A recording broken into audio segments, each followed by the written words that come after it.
3년 전 정부가 안인항 일대를 어선 출입이 제한되는 항만구역으로 지정. 조업은 물론 모든 선박 출입이 통제됐던 상황. 그러나 최근 행정 처리 과정에서 오류가 밝혀지면서 어민들의 반발이 거세지고 있는데 안인 해역 항만구역 지정을 둘러싼 논란. 주민뉴스에서 짚어봅니다. 각종 비위 의혹으로 김진아 양양건수에 대한 주민 소환 투표가 발의됐다는 소식과 강릉의 수건 사업인 해양경찰서 개통을 앞두고 논란이 빚어지고 있다는 소식 등 한 주를 뜨겁게 달군 도내 현안과 이슈, 주간 뉴스픽에서 깔끔히 정리해드립니다. 잉글랜드 프리미어리그 토트넘에 진출하며 기대를 모았던 강원FC 출신 양민혁. 하지만 토트넘 데뷔 대신 이부리그 퀸즈파크 레인저스로 임대 이적해 2경기 연속 교체 출전하고 있는데 과연 이부리그 QPR은 양민혁에게 기회의 땅이 될 수 있을지 알려드립니다. 다음 주 토요일 개막하는 2025 시즌 K리그1. 지난 시즌 도민구단 역대 최고 성적을 거뒀던 강원FC가 올 시즌에도 강원동아를 써내려갈 수 있을지 이슈토크에선 김병직 강원FC 대표이사를 초대해 올해 목표와 각오에 대해 알아봅니다. 여러분 안녕하십니까? 뉴스 그 이상의 뉴스 G1 뉴스쇼 김우진입니다. 겨울은 추워야 제맛이라지만 요즘 추워도 너무 춥죠. 입춘부터 나흘째 계속되는 한파에 여기저기서 피해가 속출하고 있습니다. 그보다 더 걱정인 건 지역 경제에 불어닥칠 한파입니다. 강원지방통계지청에 따르면 지난달 강원 소비자 물가는 1년 전 같은 기간에 비해 2.4% 상승한 것으로 나타났습니다.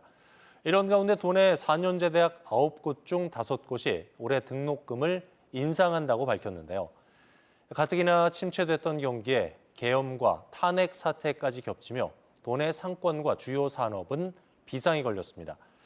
이 때문에 정부는 물론 지자체 차원에서도 위기를 넘길 대책이 필요하다는 지적이 나오고 있는데요. 어수선한 정국이긴 합니다만 민생 안정에도 힘을 기울였으면 하는 바람입니다.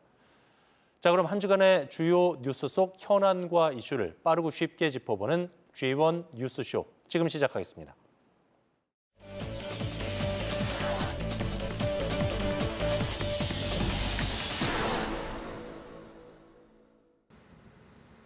안인항 인근 1000만 제곱미터예요. 조상 대대로 내려오던 황금 어장입니다. 자연안반 지역으로 문어와 줄, 가자미 등 고급 어종이 많아 인근 어촌에서도 자유롭게 원정 조업을 하던 곳입니다. 하지만 이곳 해역은 3년 동안 항만구역으로 지정곳이 되면서 석탄 하역선을 제외한 모든 선박의 출입이 통제돼 왔습니다. 발전소 하역부두로 오가는 선박 안전이 필요하다며 동해지방해양수산청이 지난 2022년 항만구역으로 지정하면서 붙어있는데 올 초 해수청은 슬그머니 항만구역을 삭제했습니다. 항만구역은 국가관리 무역항에만 지정할 수 있는데 지방 어촌 정주 어항에 적용한 사실이 뒤늦게 확인됐습니다. 또 대통령령으로만 정할 수 있는 인허가를 지방청장이 결정한 것도 문제가 됐습니다. 결과적으로 규정을 지키지 않고 항만구역으로 지정한 겁니다. 다른 방법이 없었던 것도 아닙니다. 거기에 대한 또 뭔가 그 고시를 해서 인정을 받거나 할 수 있는 건 충분히 있는 여지가 있었는데 보상은 또 이루어졌다 하고 뭐가 되고 하니 그냥 그거에 대한 건 있습니다. 저희가 뭐 그 잘못한 것에 행정 오류에 대해서는 저희도 할 말은 없는데 법과 행정기관을 믿었던 어민들은 분통을 터뜨립니다. 바로 앞 황금 어장을 두고 먼 해역까지 나가 어렵게 조업을 해야 했기 때문입니다. 게다가 항만구역 지정 당시에도 이런 문제를 제기했지만 당시에는 귀 기울이지 않았다고 어민들은 토로합니다. 3년간 이제 조업을 못했지 않습니까? 그러면 조업을 못한 거에 대해서는 당연히 여기 뭐 사측이 됐든 인허가를 내줬던 기관이 됐든 여기 누군가는 그 책임을 당연히 져야 된다. 허술한 행정이 아니었더라면 없었을 피해를 고스란히 어민들이 떠안고 있습니다. G1 뉴스 김돈입니다. 네, 오늘 주민 뉴스는 김동 기자와 함께 안인항 일대 항만구역이 잘못 지정돼서 불거진 문제에 대해서 자세히 얘기 나눠보도록 하겠습니다. 어서 오십시오. 자, 앞서 영상에서도 나왔지만 항만구역이나 국가관리무역항이란 단어 자체가 조금 생소하고 어렵게 느껴지거든요. 이게 정확히 뭐고 일반 항구하고는 어떻게 다른 거예요? 네, 시청자분들이 잘 모르실 수도 있는데요. 예. 국가관리무역항은 육상과 해상 운송망의 교통 거점으로 국가 주요 산업에 중대한 관계가 있는 항만입니다. 지정은 정부가 하는데요. 예. 강원자치도에선 동해항과 묵호항이 국가관리무역항으로 지정돼 있습니다.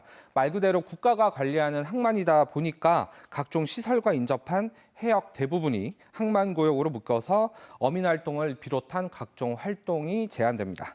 반면 지방 어촌 정주 어항은 지자체가 관리하는 소규모 어항으로 해역 통제와 같은 규제는 없고 어민들이 자유롭게 조업 활동을 할 수 있는 곳을 말합니다. 네. 그런데 안인항 일대에서는 왜 이런 문제가 생긴 겁니까, 그럼? 네, 이 문제 3년 전으로 거슬러 올라갑니다. 당시 안인화력발전소 시운전을 앞두고 동해지방해양수산청은 안인항 앞바다 일대 1,000만 제곱미터 해역을 항만구역으로 지정 고시했습니다. 이곳을 오가는 석탄 운반선에 따라서 어선들의 안전이 우려된다는 이유 때문이었습니다. 이에 따라 어선들의 조업을 비롯해서 일반 선박의 출입이 통제돼 왔는데요. 하지만 올해 초 해수청은 돌연 정정고시를 통해서 항만구역을 슬그머니 삭제했습니다. 항만구역은 항만법에 따라서 국가관리무역항에만 적용할 수 있는데 지방 정주 어항에 지정한 사실이 뒤늦게 확인이 된 겁니다. 인허가 주체도 문제가 됐는데요. 대통령령에 따라 항만구역 범위를 정할 수 있지만 지방청장 권한으로 항만구역을 설정했던 겁니다. 한마디로 법적으로 아무런 근거가 없음에도 행정 오류로 바다가 3년 동안 통제돼 왔던 겁니다. 굉장히 긴 기간이에요. 3년 동안 조업을 못했으면 어민들 반반이 이만저만이 아닐 것 같아요. 네, 해당 해역은 대대로 황금 어장으로 불렸던 곳입니다. 자연안반 지역이라서 고급 어종들이 많이 잡혀서 마을 주민들뿐만이 아니라 인근 마을에서도 원정 조업을 하던 곳이기도 했고 특히 해양 생태계가 잘 보존돼 있어서 다이버들에게도 인기가 많았던 곳입니다. 그동안 행정기관의 잘못으로 3년 동안 통제됐다는 사실을 알게 된 어민과 주민들은 막대한 손실을 입었다며 크게 반발하고 있는데요. 주민들 목소리 한번 들어보시죠. 고시를 하지 말아야 될 장소로 그냥 항만구역으로 묶어버린 거예요, 이거를. 그러면 그 3년 동안 조업 못한 피해는 어마어마한 거 아닙니까? 그리고 이걸 저희들이 계속 이렇게 문제 제기를 안 했으면 이거 지금 사실 아무것도 우리도 아무도 모르고 그냥 계속 그런가 법적으로 아무런 문제가 없다고 해놓고 하던 거를 못하게 이렇게 막지만 않으면 참 좋겠다는 겁니다. 근데 지금 3년 동안 못해서 지금 여기 있는 형님도 그렇고 저도 그렇고 너무나 이제 힘든 시간을 지금 보내고 있는 상황입니다. 자, 그런데 문제는 이것 하나만이 아니라고요. 다른 문제가 또 있나 봐요? 네, 어민과 주민들의 경제적 손실뿐만이 아니라 당장 시급한 건 안전 문제입니다. 해당 해역의 경우 18만 톤급 축구장 3개 면적의 대형 석탄 운반선이 오가는 길목인데요. 이곳을 통제할 수 있는 주체가 사라졌다는 점입니다. 오류가 발견되자 해수청이 그동안 통제돼 왔던 항만구역 전체를 삭제하면서 관리 주체는 국가에서 지자체로 넘어갔는데요. 지자체는 조업을 제한한다던가 선박의 출입을 통제할 수 있는 권한이 없다는 게 가장 큰 문제입니다. 벌써부터 많은 어선과 레저보트 등이 해당 해역을 자유롭게 이용하고 있지만 교통 정리는 되지 않다 보니까 어선 충돌 등 각종 안전사고에 대한 우려가 나오고 있는 상황입니다. 그러게 말입니다. 어선 사고라든가 인명 피해 같은 부분에 대해서는 안전 문제 누가 책임을 집니까, 그럼? 네, 해수청은 법령 해석 오류로 인한 실수라면서 잘못을 인정하면서도 애초 발전소 측이 요구한 대로 항만구역을 지정했고 또 발전소가 어민들과 모든 보상을 완료했다라는 근거를 참고해서 지정고시했기 때문에 아무런 문제가 없다는 입장입니다. 발전소도 비슷한데요. 어민들의 조업이 제한되는 데 있어서 그동안 영구적인 보상을 완료했기 때문에 손실에 대한 부분은 더 이상 책임질 게 없고 또 구역 지정의 경우 해수청의 결정에 따랐다는 입장을 고수하고 있습니다. 지자체까지 나서서 안전 문제라도 해결해달라고 계속해서 요구를 하고 있지만 해수청은 지자체와 발전소가 해결할 문제라면서 별다른 입장을 내놓지 않고 있는데요. 어민들은 해수청과 발전소의 주장을 받아들일 수 없다면서 강하게 반발하고 있습니다. 어민들 입장 들어보시죠. 해양수산청에서 언급한 행정오류라는 부분은 단순히 뉘앙스가 과실이나 실수라는 의미를 담고 있는데 이건 단순히 행정오류가 아니라 법적 근거가 없이 이루어진 명백한 위법한 행정처분에 해당합니다. 그 피해 보상보다 더 큰 문제는 이 최근 정전고시로 인해 야기된 항로 없이 발전소를 운항하는 석탄 운반선과 그리고 조업 재개된 항만구역 내에 진입하는 어선들 간의 충돌 가능성이 야기됨으로써 이로 인해서 현실적으로 선박 충돌 사고가 발생하면 회복할 수 없는 어민들의 생명과 신체에 대한 손해가 발생한다는 것입니다. 이게 참 알면 할수록 문제가 심각해 보이는데 앞으로 전망은 어떻습니까? 네, 손실이나 안전 문제까지 누구 하나 책임지겠다는 곳이 없다 보니까 어민들의 반발은 더욱더 거세지고 있습니다. 저희 보도 이후에 발전소 측에서 그 일부 수역에 어선 등의 출입을 제한할 수 있도록 하는 항로 확장 신청을 위한 절차에 착수했다고 밝혔는데요. 하지만 상당한 시간이 걸릴 것으로 보이는 데다 항로를 확장한다고 하더라도 해역 이용 협의 등의 과정을 거쳐야 하기 때문에 어민들과 추가적인 마찰이 불가피한 상황입니다. 어민들이 인허가관청인 동해지방해양수산청에 내용 증명을 전달하고 국민감사 청구와 고발 등 법적 대응에 나선 만큼 이를 둘러싼 논쟁은 앞으로도 계속될 것으로 보입니다. 네, 지금까지 주민뉴스 김도훈 기자와 정리해봤습니다. 잘 들었습니다.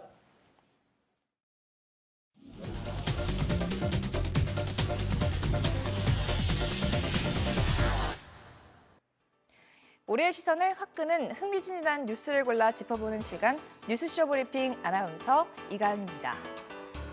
최근 양양군수를 둘러싼 각종 비위 의혹에 주민 소환 투표가 발의되었는데 투표 결과에 따라 군소직을 상실할 수 있습니다. 이렇게 우리가 투표로 뽑았던 공직자들도 해임시킬 수 있는 제도가 있다는 사실 알고 계십니까? 주민 소환제란 주민들이 시도지사나 시장, 군수 등 선출직 공직자에 대해 투표로 임기 종료 전에 해임시키는 제도인데요. 지방자치제도의 폐단을 막고 지방행정의 민주성과 책임성을 높이기 위해 만들어진 주민들에 의한 통제제도라고 할 수 있죠. 소환 사유에는 제한이 없으며 대표적으로 위법행위나 비효율적인 정책, 비리 등 정치적 책임을 물을 수 있습니다. 주민소환제는 지난 2007년 처음 도입돼 17년간 전국에서 138건이 청구되는데요. 사실 투표로 이어진 사례는 11건으로 10%도 되지 않습니다. 도내에서도 태백시장과 철원군수를 상대로 주민소환제가 진행됐지만 투표로 이어지지 못했는데요. 그만큼 까다로운 주민소환제 절차 쉽게 살펴볼까요? 먼저 주민소환을 위해선 주민들의 서명이 필요합니다. 시도지사는 120일간의 시간이 주어지고 기초단체장 및 지역구 지방의원은 60일이 주어지는데요. 서명부 작성에 교육감을 포함한 시도지사는 청구권자의 10% 이상, 시장 군수구청장은 15%, 지역구 지방의회 의원은 20% 이상의 찬성 서명이 필요합니다. 투표 요건이 충족되면 소환 투표 발의가 되고 20일에서 30일 이내로 투표가 실시되는데요. 이때 주민 소환 투표권은 만 19세 이상의 주민으로서 해당 지방자치단체 관할구역에 주민등록이 되어 있는 사람과 해당 지방자치단체 관할구역에 외국인 등록대장에 등재된 만 19세 이상 외국인이 해당됩니다. 또 투표를 다 했다고 해서 끝이 아닙니다. 주민투표에선 소환투표권자 전체의 3분의 1 이상이 투표해야 하며 그 과반이 찬성해야 주민소환이 가결되는데요. 혹시라도 투표한 사람의 수가 유권자의 3분의 1보다 적을 시 개표 자체가 불가합니다. 주민소환 가결이 확정됐을 경우 주민소환 투표 대상자는 결과가 공표된 시점부터 그 직책과 직무를 내려놓아야 하며 이후 해당 보궐선거에 후보자로 등록도 할 수 없습니다. 이처럼 주민 소환제는 주민이 직접 지역 정책에 참여해 공직자의 책임을 물을 수 있는 중요한 제도인데요. 모쪼록 선출직 공직자들이 보다 높은 도덕성과 책임감을 가지고 지역 발전에 힘써 주시길 바랍니다. 네, 지금까지 뉴스쇼 브리핑 아나운서 이가인이었습니다.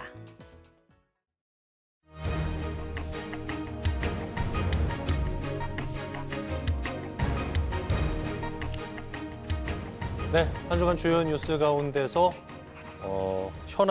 뜨거운 현안과 이슈를 정리해드리는 시간입니다. 주간 뉴스픽 시간인데요. 오늘도 주연방송 보도국의 홍서표 보도국장과 얘기 나눠보도록 하겠습니다. 어서 오십시오. 네, 안녕하세요. 첫 번째 뉴스 어떤 뉴스입니까? 네, 바로 앞서서 보신 내용하고 네. 연결되는데요. 양양 군수 주민 소환 투표 촉각입니다. 네, 지난달에 구속 기소됐었죠. 김진아 양양 군수에 대한 주민 소환 투표 일정이 확정이 됐네요. 네, 그렇습니다. 앞서서 시청자 여러분들이 주민 소환제에 대한 개념이라든지 절차 등을 살펴보셨는데요. 뇌물수수와 강제추행 등의 혐의로 지난달 구속된 김진아 양양 군수에 대한 주민 소환 투표가 발의가 됐습니다. 지난 3일 양양군 선거관리위원회가 공고를 하고 공식적으로 발의를 했고요. 이제 본격적인 주민 소환 투표 운동과 이제 투표가 진행이 된다 이렇게 볼 수 있겠습니다. 앞서 지난해 10월 양양 지역 그 시민사회단체는 김 군수에 대해서 이런 그 뇌물수수나 강제추행 등의 문제를 삼아서 주민 소환제를 청구를 했고요. 그다음에 그 이후에 관련 절차, 당사자 소명 등의 절차들이 이행이 됐습니다. 주민 소환 투표는 지난 4일부터 이제 오는 25일까지 주민 소환 투표 관련된 투표 운동을 할 수가 있고요. 투표일은 2월 26일입니다. 그리고 사전 투표도 있는데요. 21일부터 이틀간 진행이 됩니다. 그리고 지역 시민사회 단체들은 어쨌든 주민 소환 투표를 청구했던 만큼 이 투표 선거 운동 기간에 주민들을 대상으로 투표를 독려한다는 계획입니다. 그러면은 형사처벌하고 관계없이 주민투표 결과에 따라서 군수직을 상실할 수도 있는 거네요. 맞습니다. 이게 관련 규정을 보면 주민 소환 투표 같은 경우는 유권자의 3분의 1 이상이 일단 투표에 참여를 해야 되고요. 또 유효한 투표수의 과반 이상이 찬성을 하면 그 직을 바로 상실하게 됩니다. 다시 말하면 3분의 1 이상이 투표를 하지 않으면 투표를 개함하지 않고 바로 폐기 처분됩니다.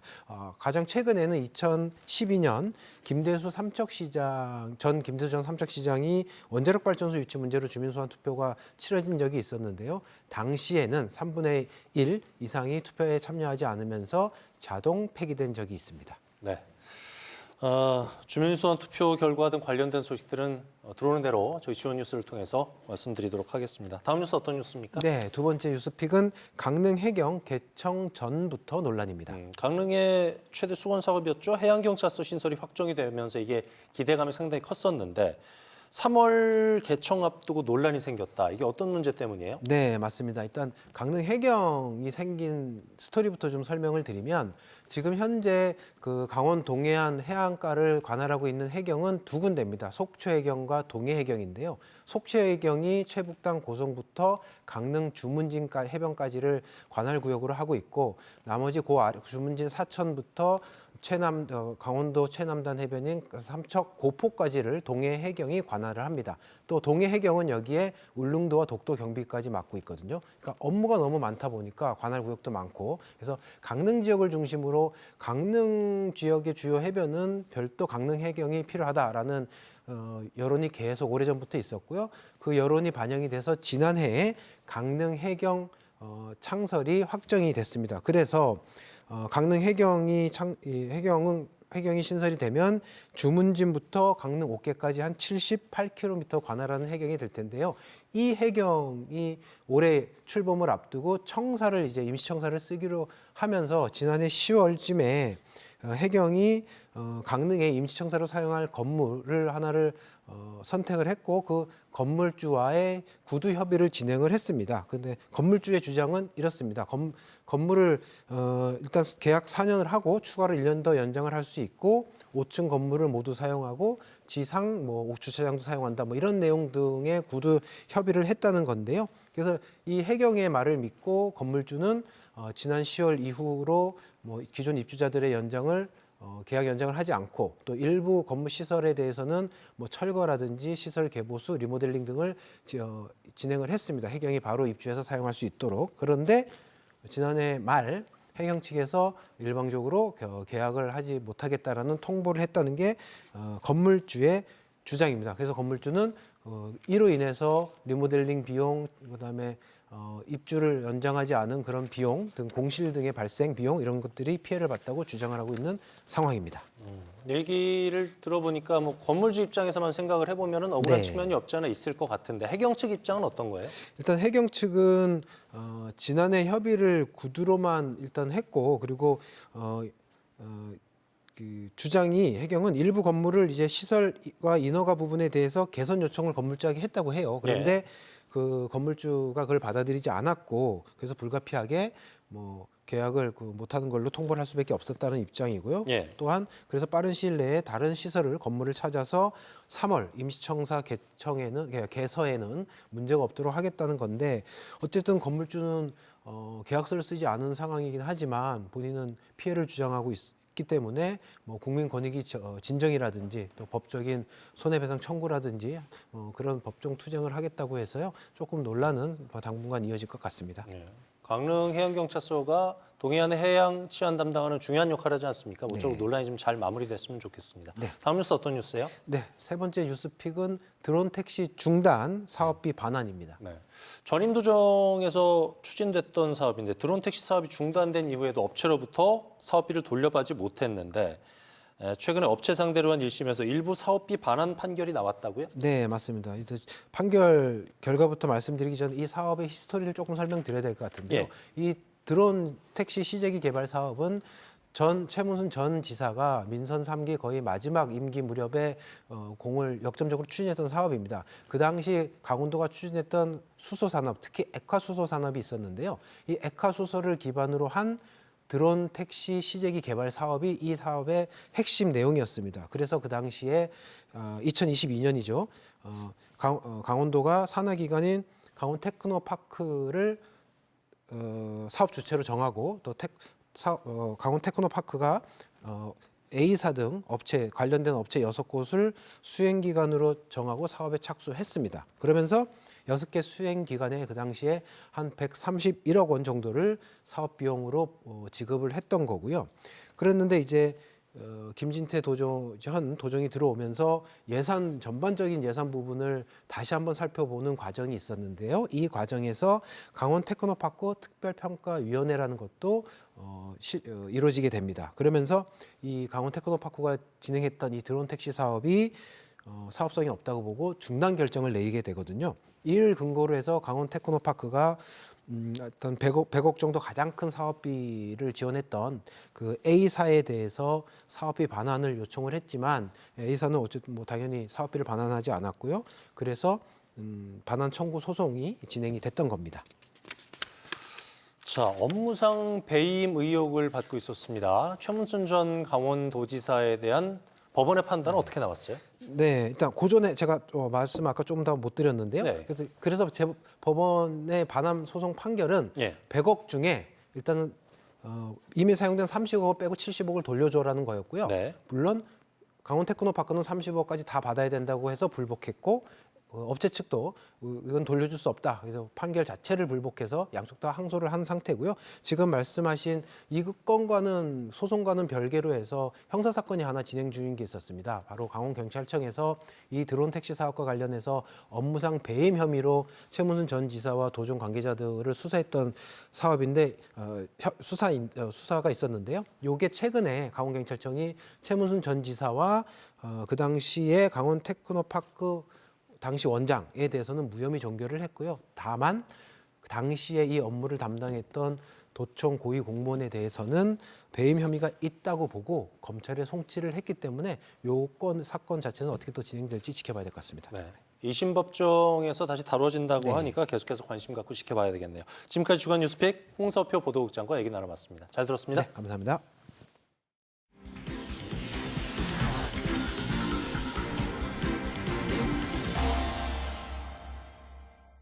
네, 주요 뉴스쇼 함께하고 계신 지금 시각 7시 10분 지나고 있습니다. 이번 순서는 여러분이 궁금해하는 정가 소식 또 지역 소식 알아보는 네트워크 현장의 시간입니다. 오늘은 서울과 영서지사 연결해 보도록 하겠습니다. 국회 연결해서 정치권 소식 들어보죠. 김도환 기자. 네, 국회입니다. 자, 오늘 헌법재판소에서 윤 대통령 탄핵 심판 6차 변론이 있었죠. 곧 예정된 변론이 끝나는 걸로 알고 있는데 마무리 언제쯤 될까요?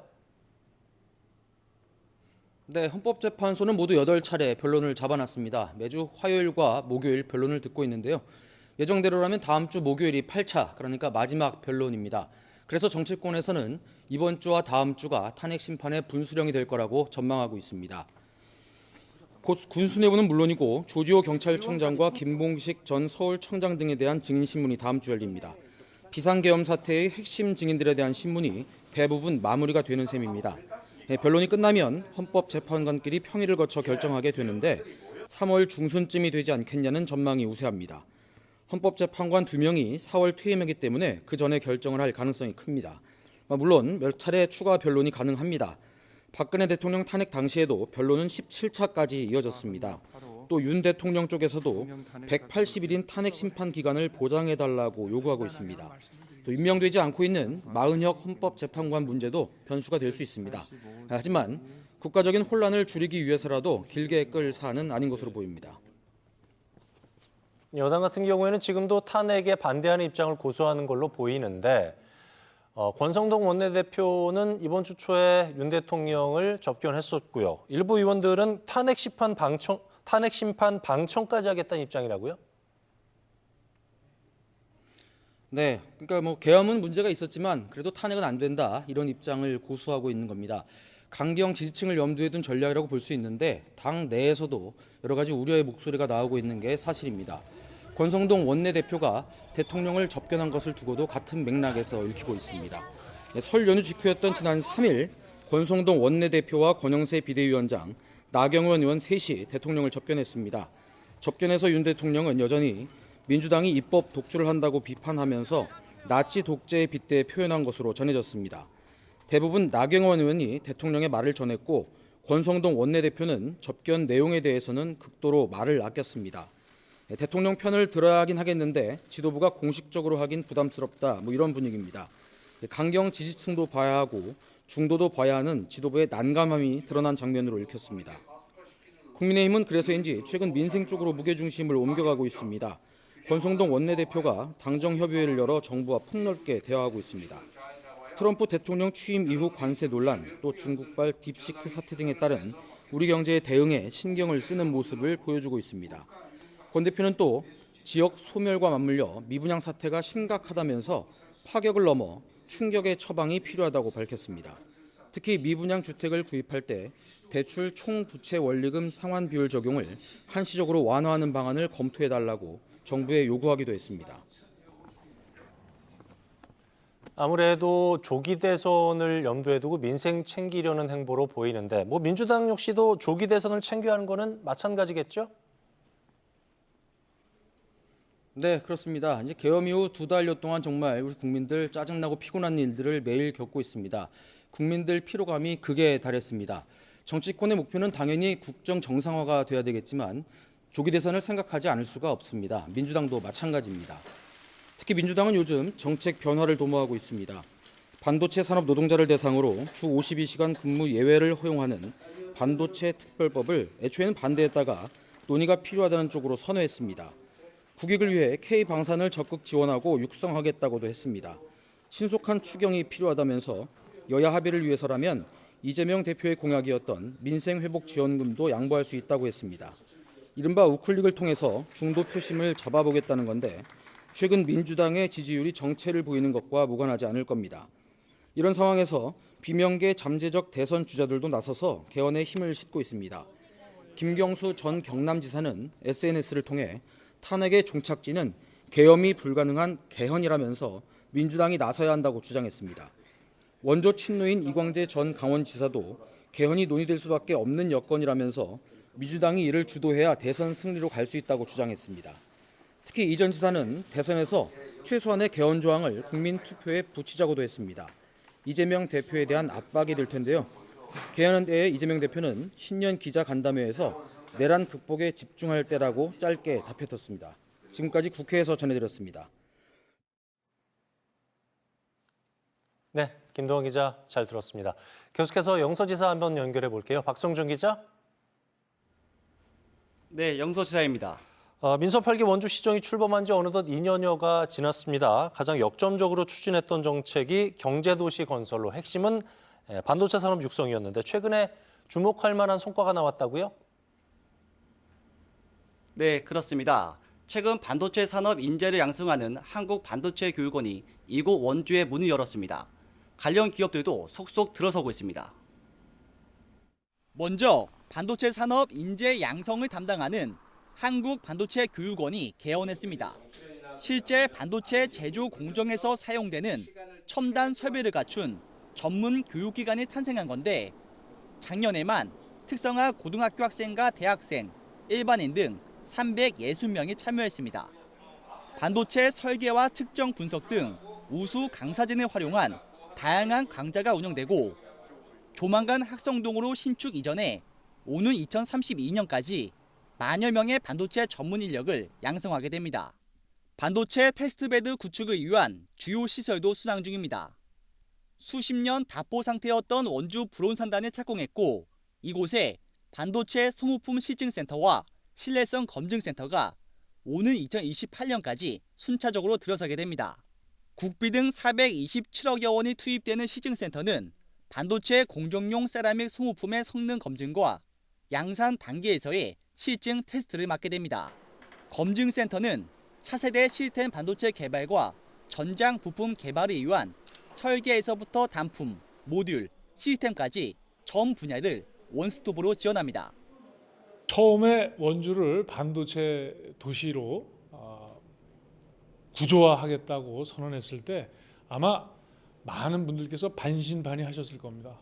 그런데 저희가 경제국을 만들고 공무원들, 엘리트 공무원들이 달라붙어서 뛰니까 되지 않습니까?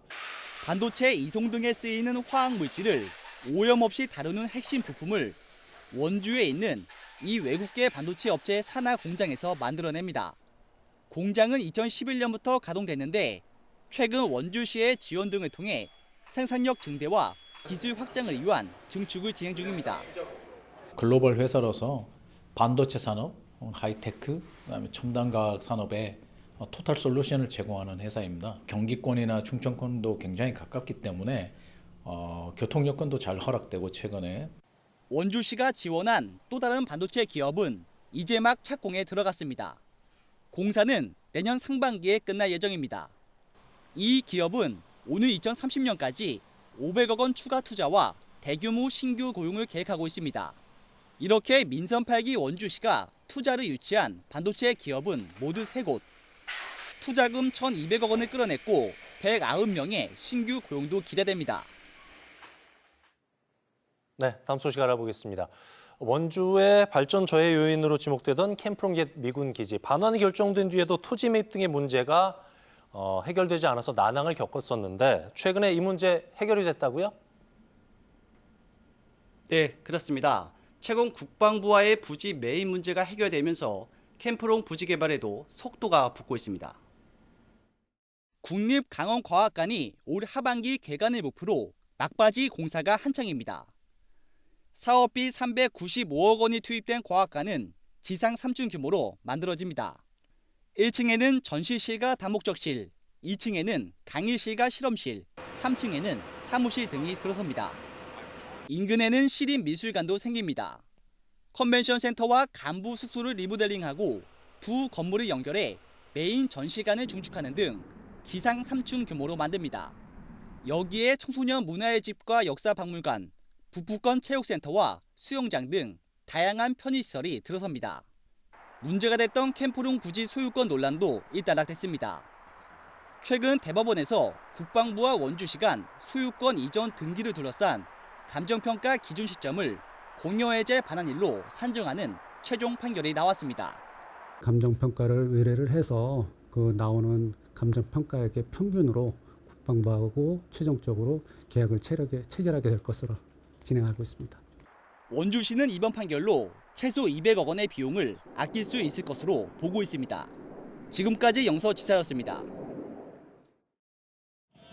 K리그 데뷔 시즌 12골 6도움. 데뷔와 동시에 K리그 최연소 득점자인 양민혁은 토트넘의 조기 합류 요청 속 지난해 12월 중순 런던으로 이적하게 됐습니다. 이영표, 손흥민에 이어 토트넘의 세 번째 한국 선수의 탄생이었는데요. 하지만 조기 합류에도 불구하고 한 달 넘게 출전 0회, 교체 명단에 오르내리기만을 반복. 좀처럼 출전의 기회를 잡지 못하는 가운데 QPR로 임대 이적? No real plan at the moment. Just let him settle. He's obviously still very, very young, just coming from the other side of the world where, the level of competition is nowhere near what he's going to face here.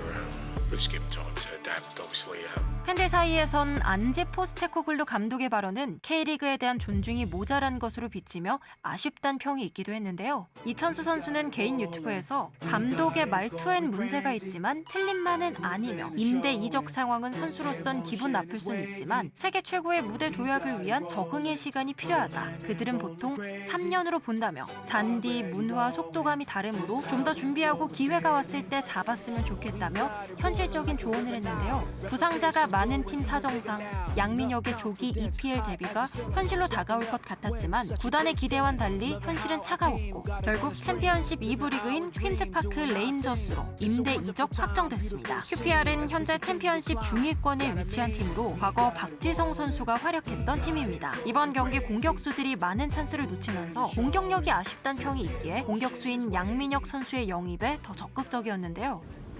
일단 이 팀은 이전에 박지성 선배님이 뛰었던 팀이고 그리고 또 여기서 더 많은 출전 기회와 더 많은 경험들을 쌓고 싶어서 이 팀을 선택하게 됩니다.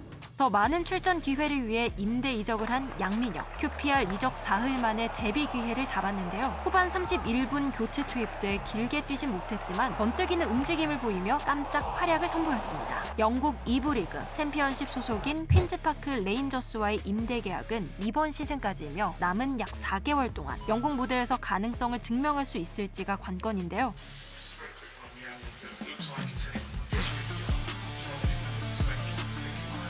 a whole range of things. He's very young, and we feel like he needs to kind of be allowed to settle in. And with our current situation, last thing I want to do is throw in another young player. He's obviously a long-term investment for the football club, and we've just got to do the right thing by him. 포스테코글루 감독은 양민혁 선수를 장기적인 투자로 보고 있으며 임대 이적은 또 다른 기회를 준 것이라 강조했습니다. 다만 토트넘이 임대 결정을 하기까지 그 과정을 두고 비판의 목소리도 있었지만 손흥민 선수와 양민혁 선수가 세계 최고의 무대를 같이 휘젓는 날을 기대하며 토트넘을 잠시 떠난 양민혁. QPR은 기회의 땅이 될까요? 네, 계속해서 도내 주요 인사와 화제 인물 초대해서 얘기 나눠보는 이슈 토크 시간입니다.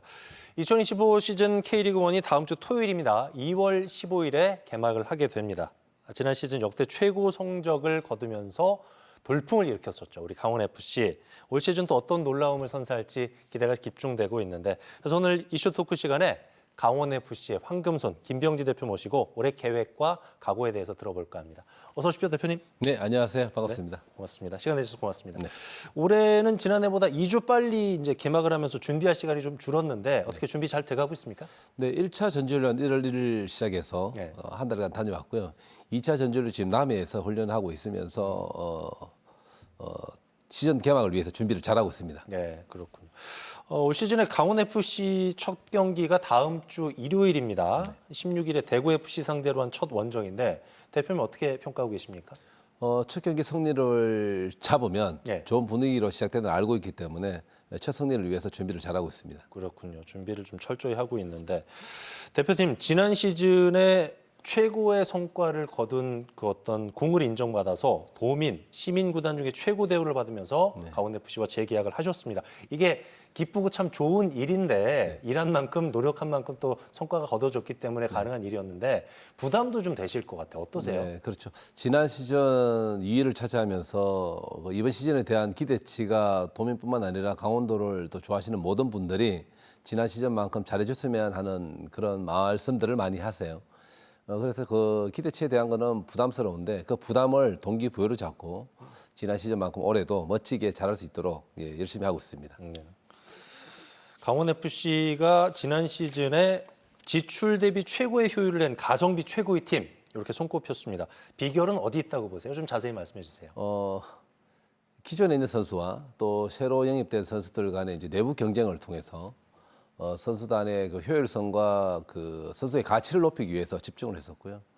그리고 무엇보다 신경 썼던 것은 강원FC의 미래를 위해서 우수한 그 어린 선수들을 발굴하면서 그 선수에 기회를 주면서 그 유럽 진출이나 또 국가대표를 만드는 데 초점을 맞추었었는데 좋은 경기력 통해서 또 선수들 노력을 했고 또 노력을 통해서 만들어낼 수 있는 선수 역량들을 지도자분들이 노력을 많이 해주셨어요. 그 가치를 인정받아서 더불어서 그 선수 육성과 성적과 그다음 도민분들의 그 사랑을 많이 받았던 이유가 제일 중요했던 첫 번째 이유인 것 같습니다. 그렇군요. 새 사령탑에 관심이 좀 집중이 됐었어요. 네. 준우승을 함께했던 정경호 수석 코치가 내부 승진을 했는데 정경호 감독에 대한 대표님의 어떤 믿음, 기대에 대해서도 좀 듣고 싶어요. 자타 그 코치에서의 그 경쟁력과 내공의 그 사인 그 지도력이 아마 국내에서는 한두 번째 꼽히는 준비되어 있는 코치였었어요. 예. 이제 첫 발을 이제 감독으로서 이제 고향 팀에서 이렇게 맡게 되는데 그 내공의 힘이 감독으로서도 충분히 힘을 발휘할 걸로 보고 전술 전략을 들어봤을 때 지난 시즌보다 더 화끈한 공격 축구를 준비하고 있는 그런 모습들 보면 선택을 잘했다라고 생각되고 올해 기대하셔도 좋을 것 같습니다. 그렇군요. 지난달에 코칭 스태프 구성도 마무리가 됐잖아요. 네. 정 감독 비롯해서 10명의 이제 코칭 스태프로 새 시즌 맞이한다고 들었는데 B팀을 운영하지 않는 단일팀 규모로는 K리그 구단 중에 최대 규모라고 들었어요. 네. 특별한 이유가 있을까요? 요즘 뭐 축구를 많이 보시면 그런 걸 많이 느끼실 거예요.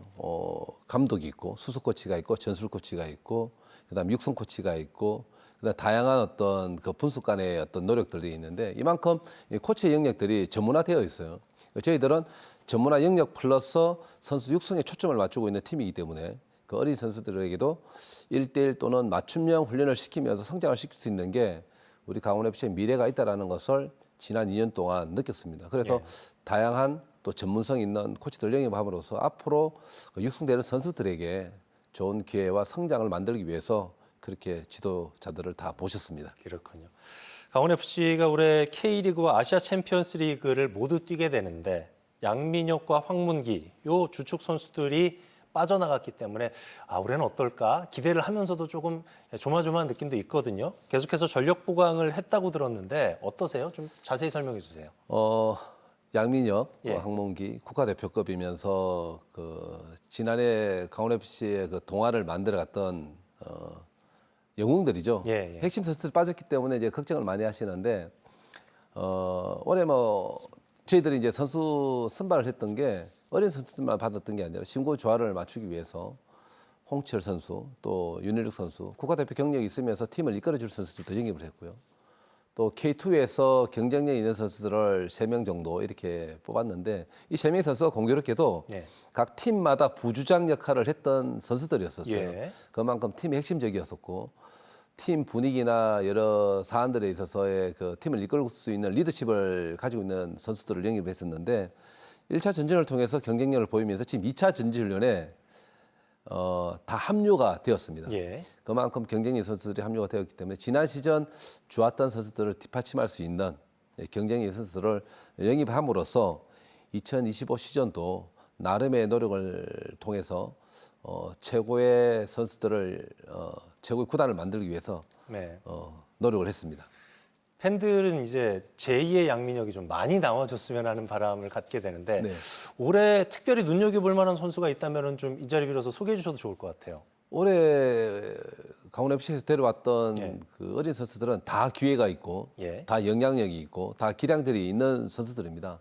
몇몇 선수들은 지금 1차 전준을 통해서 2차 전준에 지금 합류되어 있는 선수들도 있고요.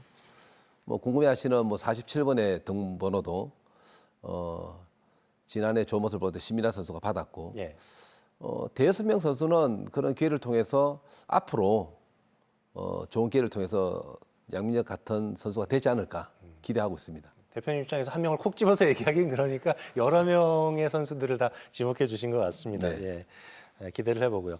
얘기 나온 김에 우리 강원의 아들이죠. 양민혁 선수 얘기 좀 하고 넘어가야 될 것 같아요. 네. 앞서 이제 VCR도 좀 나왔었는데 네. 토트넘으로 이적을 했잖아요. 그래서 굉장히 팬들이 관심이 많았었는데 최근에 토트넘에서 2부 리그인 퀸즈파크 레인저스로 임대 이적했어요. 네. 잉글랜드 프로축구 데뷔전을 치렀는데 네. 어떻게 보셨습니까, 대표님? 에이전트를 통해서 제가 확인을 했었어요. 예. 지금 양민혁 선수가 갖고 있는 마음가짐이 어떠냐라고 물어봤을 때 오히려 그 기회를 통해서 만들 수 있는 게 더 많을 것 같다. 또 경기 출장을 해서 자신감도 키울 수 있을 것 같다라고 이제 얘기를 하면서 기분 좋게 이동을 했다라고 하더라고요. 백넘버도 또 47번을 받았고 예. 아시겠지만 임대로 간 이후에 2경기 기회가 있었는데 2번 다 출전을 했었고요. 지금 컨디션도 경기력도 좋아져서 확실하게 할 수 있다라는 네. 생각을 가졌던 지금 짧은 시간이었던 것 같습니다. 제 개인적으로는 한 달 정도 안쪽으로 선발에 대한 기회가 주어지지 않을까라는 경기력을 보여줬기 때문에 네. 오히려 이번 임대에서의 그 선수의 모습을 찾는데 오히려 훨씬 더 많은 도움이 될 것으로 보여지고요. 지금 걱정을 안 하셔도 될 게 양민 선수는 지금의 QPL에서의 그 기회가 오히려 좋은 동기부여가 되고 있다라고 얘기를 했습니다. 워낙에 뭐 승부욕도 있고 또 능력이 출중한 선수지만 어리기 때문에 네. 마음에 좀 상처가 있지 않을까 우려를 했었는데 네. 그런 우려는 뭐 안 해도 될까 봐요. 많이 힘들었겠죠. 예. 그렇지만 지금 잘 극복하고 있고 지난 시즌 어린 선수가 K리그 들어와서 좋아졌던 만큼 영국에서도 그런 뭐 어려움들은 있겠지만 잘 극복해낼 수 있을 거라고 생각을 합니다. 어쨌든 뭐 토트넘에서는 한 달 반 정도 있었지만은 결국은 한 경기를 좀 못 뛰었어요. 저희가 원했었는데 시즌이 종료가 되고 2부 리그로 임대를 갔는데 뭐 어쨌든 축구 팬들 입장에서는 좀 아쉽고 우리 강원 입장에서는 더 아쉬운 부분이 많은데 EPL 무대에서 재기량을 발휘해서 좀 더 활짝 날개를 펼치려면 어떤 부분이 좀 필요하다고 보세요? 네. 걱정하시는 것은 이제 토트넘에서 경기를 뛰지 못하고 갔기 때문에 많이 어렵지 않냐, 힘들지 않겠냐라고 하는데 선수하면서 이런 어려움들이 때로는 동기부여가 되어서 또 다른 또 성장을 위한 그런 계기가 될 수 있는데 아마 이번 그런 시련들이 잘 될 것으로 보여지고요. 영리한 선수예요. 아, 그렇군요. 그래서 얼마간의 시간이 주어진다라면 또 그 기회를 통해서 충분히 노력을 통해서 이겨낼 것이라고 저는 생각하고 있습니다. 네. 외국인 용병과 관련돼서는 어떤 생각 갖고 계세요? 우리 구단 말씀이시죠? 예, 그렇죠. 네, 2명의 선수를 새로 영입하는데 이제 건집해 있고요. 1명의 선수는 합류를 했고 예. 또 다른 1명의 선수도 이제 메디컬을 받고 있는 중에 있는데 예. 정 감독 요청으로 이제 양쪽 윙포더 쪽에 이제 좀 전력을 좀 강화했으면 예. 좋겠다라고 해서 그쪽 포지션을 일단 영입을 했습니다. 그렇군요. 대표님이 생각하시는 올 시즌의 강원 FC의 비전과 목표에 대해서도 좀 들어봐야 될 것 같아요. 이 부분은 좀 자세히 말씀해 주세요. 네. 강원 FC의 그 슬로건은 그레이트 유니언이죠. 모두가 아시다시피 도민합이 제일 먼저이고요. 그리고 이제 선수 육성은 또 이제 국가대표 선수를 많이 만들어내고, 그리고 또 유럽 진출할 수 있는 또 선수를 또 만들어내는 것도 하나의 또 비전이고요. 성적에 대한 목표를 많이 궁금해하시는 것 같아요. 1차적으로 목표는 상위 스플릿 네. 정해놓고 있는데 얼마 전 정경호 감독 얘기는 자신 있다라고 얘기를 했었습니다. 그리고 이제 그 상위 스플릿에 대한 목표가 이루어진다라면 지난 시즌 보여줬던 ACL 진출까지도 목표를 상향해서 달리는 것으로 목표를 정했습니다. 해마다 이맘때쯤에 이제 대표님 모시고 저희가 이런저런 얘기들 강원 FC와 관련된 얘기들 해왔었는데 네. 이게 권위적이시지는 않을 것 같아요. 네. 그 선수들에게도 그렇고 또 이제 국가대표로 전에 뛰셨기 때문에 선수들하고 얘기를 좀 많이 해봤을 것 같은데 선수들 분위기는 어때요? 우리 강원 FC 요즘에? 젊은 친구들 또 예. 경험 있는 친구들과 이제 전주련 가서 대화를 했었는데 어린 선수들에게는 당부의 얘기를 했었고요. 그 당부 얘기에서는 기회에 있어서의 그 소중함을 과정을 통해서 만들어내는 것이다. 그래야만 그 기회가 왔을 때 그 기회를 잡는 선수가 된다라는 얘기를 했을 때 자신감이 묻어나서 너무너무 좋았고요. 그리고 이제 고참 선수들은 팀을 이끌 수 있는 그런 책임감과 지난 시즌에 대한 또 구단의 방향성을 또 느꼈기 때문에 거기에 대한 준비를 철저히 하고 있으면서 그 어린 선수들을 이끌어가면서 그 리더십을 발휘해서 팀을 만들고 있는 그 원팀의 모습이 나와서 너무 좋았고, 그리고 코칭 스텝에 대해서도 이제 많은 이제 코치들이 이제 있다 보니까 거기에 대한 커뮤니케이션이 어떠냐, 분위기가 또 어떠냐 이런 걸 물어봤을 때 전혀 없이 좋다라고 하더라고요. 그래서 예. 코칭 스텝과 선수단의 그 분위기는 지난 시즌 그 강원 동화를 만들어냈던 그 분위기를 그대로 만들어갈 수 있다라고 느꼈습니다. 네. 제2, 제3의 양민혁을 발굴하기 위해서 이제 유소년 축구 중에서도 이제 우수 인재들 양성하기 위해서 여러 가지 시스템도 구축하시고 신경 정말 많이 쓰시는 걸로 알고 있는데 네. 그 구간 좀 설명해 주세요. 시스템에 대해서 중요하게 네. 생각을 많이 하고 있어요. 예. 뭐 예를 들자면 뭐 살을 빼고 다이어트를 하려고 그러면 예. 그냥 말만 해서 되는 건 아니잖아요. 그렇죠. 뭐 거기에 시스템이라고 그러면 냉장고에 일단 문을 열고 물을 제외한 나머지 음식들은 치워야 되고 예. 그다음에 하루에 적당한 시간을 운동을 하고 그다음에 밤 6시 이후에는 음식을 먹지 않는다든지 예, 예. 이런 걸 지키는 게 시스템이잖아요. 그렇죠. 강원 FC가 지난 2년 동안 그런 준비들을 했었어요. 어린 선수를 육성을 해서 좋은 무대로 진출시키고 또 내부 경쟁을 통해서 경기력을 통해서 국가대표를 만들어내고 이런 게 선순환 된다라면 밴들도 많이 오실 테고 그 밴들을 통해서 또 자생력도 높일 수 있는 건데 이런 것들을 잘 입히고 있어요. 그 근래에 그 시스템 중에 또 중요한 게 이제 그러려면 어린 선수들 왔을 때 제일 많이 느끼는 것들이 숙소 생활의 환경이거든요. 예. 그래서 지사님께 부탁을 드려서 예. 숙소 환경을 좀 개선해서 그 어린 선수들 또 내지는 강원 FC를 선택하는 선수들이 분위기 좋게 운동할 수 있는 걸 말씀을 드렸는데 예. 이 부분도 시스템의 하나의 일환이어서 지사님께 좋은 말씀 주셨고 또 강릉 시장님께서도 거기에 대한 또 지원을 또 하시겠다고 말씀 주셨던 부분들이 있어가지고 예. 지금 그런 시스템에 대해서는 준비를 잘하고 있습니다. 지난 시즌에 좋은 성적 거둔 비결이 있었군요. 끝으로 올 시즌 강원 동화 시즌 2를 기대하고 계실 도민 여러분께 한 말씀 부탁드리겠습니다. 네, 시즌 1은 예. 선수단과 도민 여러분들이 만들어 주셨던 것 같아요. 그러니까 지난 시즌 보내주셨던 응원과 성원만큼 2025 시즌도 보내주시고 저희들도 지난 시즌만큼 좋은 분위기 속에서 뭔가를 만들어낼 수 있도록 최선을 다하겠습니다. 네, 준비는 끝난 것 같습니다. 지난해보다 더 많은 응원을 보내면 좋겠네요. 지금까지 김병지 강원FC 대표와 함께 얘기 나눠봤습니다. 말씀 잘 들었습니다. 네. 올겨울 영동 지역은 극심한 겨울 가뭄에 강풍까지 불면서 대형 산불 발생 위험이 커지고 있습니다. 이에 강원자치도와 영동 지역시군은 산불 방지 대책본부를 2주 앞당겨서 가동했는데요. 산림과 인접한 지역에선 화목 보일러 재처리와 소각 등 불시 취급을 할 때 각별히 주의하셔야겠습니다. 뉴스 그 이상의 뉴스 G1 뉴스쇼. 저희가 준비한 소식은 여기까지입니다. 따뜻한 저녁 시간 보내십시오. 고맙습니다.